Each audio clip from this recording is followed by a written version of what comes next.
in many ways, the Public Health Service is a reflection of the culture that has created it. It's not immune from the negative aspects of American culture. And the Public Health Service during the 20th century and the 19th century was dominated by white men, and it was shaped in many ways by broader social factors in American society, especially racism. And in the 1930s, this really comes to the fore for the Public Health Service with the Tuskegee syphilis experiment. Dr. Adams, as the Surgeon General, how did you reconcile Tuskegee? Important that we first understand Tuskegee.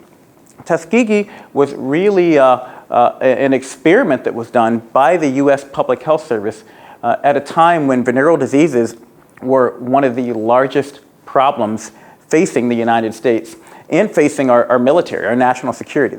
And so they wanted to study the natural history of the disease, which is what we have to do in order to understand diseases.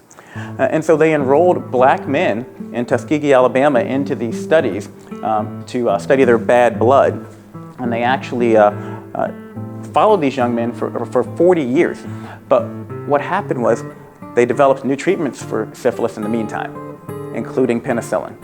And they decided that they wanted to continue to see how this disease would play out and denied treatment to these individuals. The reason why it's important to understand that is because the irony is, in many ways now, black people in particular don't trust the healthcare system and will deny themselves treatment because of what happened with Tuskegee, when the reality is Tuskegee was about them being denied treatment. The United States government did something that was wrong, deeply, profoundly, morally wrong. I apologize, and I am sorry that this apology has been so long in coming.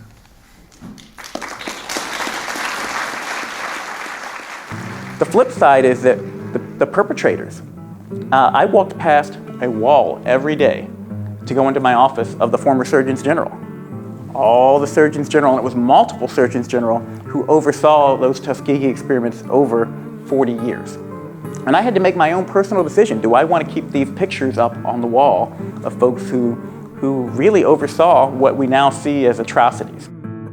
I am sorry that your federal government orchestrated a study so clearly racist.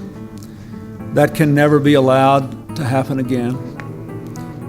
And again, from my standpoint, I wanted those pictures there so that I remembered, so that I would never forget, because whether it's people being mistreated because of race, or people being mistreated because of gender, or people being mistreated because of their disability, or people being mistreated because of where they live or the language they speak, we have many examples over history of folks, when they're not paying attention, when they're not aware, committing atrocities.